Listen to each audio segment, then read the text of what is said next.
नमस्कार दोस्तों, competition academy के यूट्यूब पोर्टल पे आपका स्वागत है। जैसा कि आप जान रहे हैं कि आप लोगों की जो परीक्षा है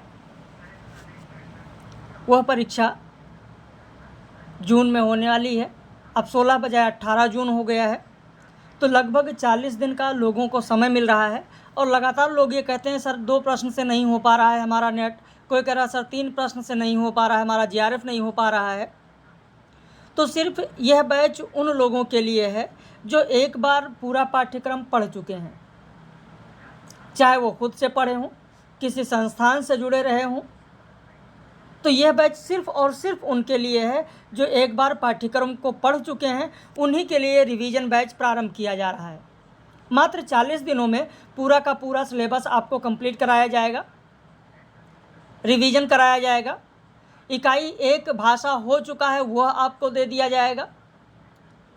इकाई 2 14 मई को समाप्त होगा। इकाई 3 आपका 19 मई को समाप्त होगा। इस तरीके से पूरा शेड्यूल बना हुआ है। सारी की सारी इकाई आप लोगों को करा दी जाएंगी। क्या क्या मिलेगा, क्या होगा, वो सारी चीज़ें आपको बता रहे हैं। कुछ लोग कहते हैं सर कहाँ संपर्क करें, कैसे मिलेगा, क्या मिलेगा, तो आप इस नंबर पर संपर्क कर सकते हैं। इस नंबर को लिख सकते हैं, नोट कर लीजिए। लेकिन ये मात्र उन्हीं के लिए है। एक चीज़ फिर ध्यान रखिएगा, नए लोगों के लिए नहीं है जो कभी भी सिलेबस नहीं पढ़े हैं, सिलेबस नहीं देखे हैं, रेंडमली थोड़ा बहुत तैयार कर लिए हैं, उनके लिए बिल्कुल भी नहीं है। यह सिर्फ उन्हीं लोगों के लिए है कि जो एक बार पूरा का पूरा सिलेबस पढ़ चुके हैं, एक आध बार परीक्षा दे चुके हैं, उन्हीं लोगों के लिए है।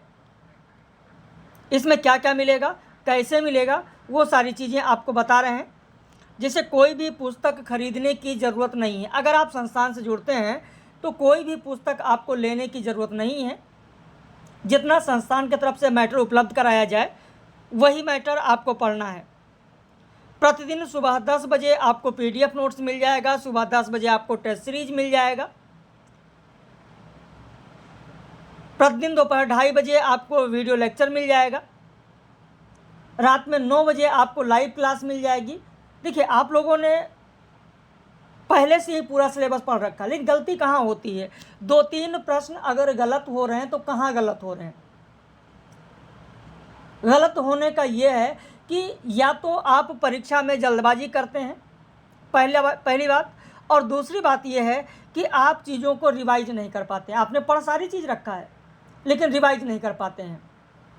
जैसे उदाहरण के तौर पर अगर हम बात करें, अगर उदाहरण के तौर पर हम लोग यहाँ पर बात करें थोड़ा सा, तो आप जानते हैं कि हिंदी में छायावाद, ये लेख आपने सुना होगा। हिंदी में छायावाद सभी लोगों ने सुना होगा। हिंदी में छायावाद 2 लोगों ने लिखा। एक तो मुकुटधर पांडे ने लिखा, जो कि श्री शारदा पत्रिका में जबलपुर से प्रकाशित हुआ 4 किस्तों में। दूसरा, हिंदी में ही छायावाद आप देखेंगे सुशील कुमार ने लिखा, और वह एक संवादात्मक लेख था। संवादात्मक लेख। अब आप खुद सोचिए कि आपने पढ़ रखा है, अगर चीज़ों को रिवाइज नहीं करेंगे तो ये चीज़ें कहाँ से समझ में आएंगी। संवादात्मक लेख, इस संवादात्मक लेख जो इन्होंने लिखा है सुशील कुमार ने, इसमें सुशील कुमार के अलावा और कौन कौन से लोग शामिल थे, क्या पता है आपको? यह आपने रिवीजन किया है, याद है? ठीक इसी तरीके से परीक्षा में प्रश्न आ जाते हैं। जैसे सुशील कुमार द्वारा लिखे गए संवादात्मक लेख में आप देखेंगे सुशीला देवी हैं, हरिकिशोर बाबू हैं, सुमित्रानंदन पंत हैं, रामनरेश जोशी हैं, तो ये 4 लोग और शामिल हैं। ठीक इसी तरीके से आप देखेंगे छायावाद में और भी प्रश्न आते हैं जो मिलान के लिए आते हैं। जैसे जयशंकर प्रसाद पर आधारित प्रश्न आ गए, उनका कौन सा दर्शन है, तो शैव दर्शन।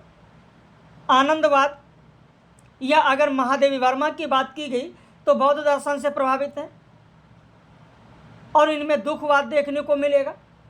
ऐसे अगर निराला की बात करें तो अद्वैतवाद से प्रभावित। वेदांत आपको मिलेगा।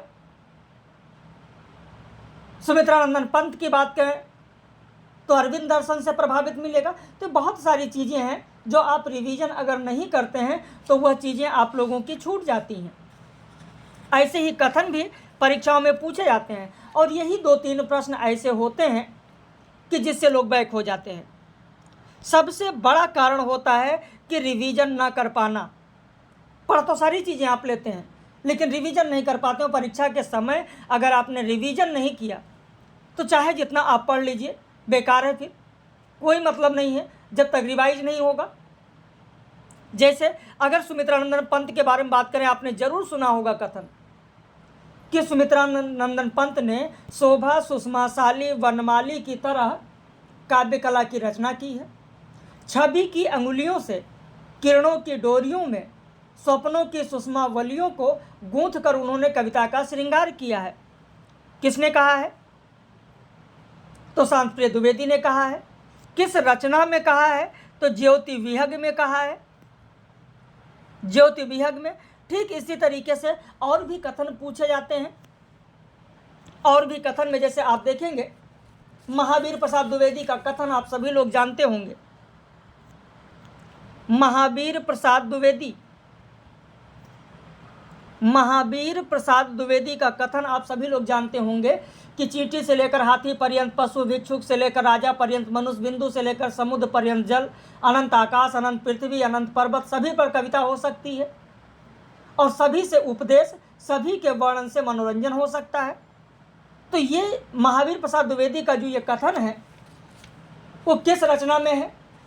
ये भी परीक्षा में ऐसे इस तरीके से पूछा जा सकता है कि महावीर प्रसाद द्विवेदी का यह कथन किस रचना का है। आप में से कितने लोग जानते हैं कि महावीर प्रसाद द्विवेदी ने किस रचना में कहा है? अगर नहीं जानते हैं तो ये सिर्फ और सिर्फ कमी रिवीजन की है। पढ़ा सब कुछ है आप लोगों ने। कवि कर्तव्य निबंध में उन्होंने कहा है। तो इसी तरीके से इन चीज़ों पर आप लोगों को ध्यान देनी होती है कि कहाँ पर किसने क्या कहा है, कहाँ पर किसने क्या कहा है। तो ये सारी चीज़ें आप देखेंगे बहुत ही महत्वपूर्ण होती हैं, इसलिए रिवीजन बहुत ही ज़रूरी है। तो यह बैच सिर्फ और सिर्फ उनके लिए है जो एक बार सिलेबस को पूरा पढ़ चुके हैं, चाहे वह स्वयं से पढ़े हों या किसी संस्थान से जुड़े रहे हों। तो अगर वो जुड़ना चाहते हैं तो उसके लिए फीस और सारी जानकारी वो इस नंबर पर ले सकते हैं। यहाँ पर नंबर भी लिखा हुआ है। तो ये जानकारी आप लोगों को आज देनी थी, वो मैंने आप लोगों को दिया। बाकी हम लोग आज जो छायावाद चल रहा है उस छायावाद पर आधारित लेक्चर लोगों को उपलब्ध करा दिया गया है और रात में संपूर्ण छायावाद पर आधारित लाइव कक्षा होगी। उस लाइव कक्षा में मिलेंगे। अगर आप जुड़ना चाहते हैं, इस 40 दिनों के रिवीजन बैच को ज्वाइन करना चाहते हैं तो आप हमारे इस नंबर पर संपर्क कर सकते हैं। बाकी ऐसे ही महत्वपूर्ण जानकारी के साथ हम लोग मिलते रहेंगे। जो वीडियो पब्लिश होता रहेगा उसे भी देखते रहिए। अगर आप नहीं जुड़ पा रहे हैं, कोई समस्या है तो ज़रूर आप चैनल को सब्सक्राइब कर लीजिए ताकि जो भी वीडियो दिया जाए, जो भी पब्लिश किया जाए, कम से कम उसका लाभ आप ले ही सकें। इस वीडियो को ज़्यादा से ज़्यादा शेयर करिएगा ताकि और भी अभ्यर्थी जो हैं, जो लोग जुड़ना चाहते हैं, वो जुड़ सकें और इसका लाभ ले सकें।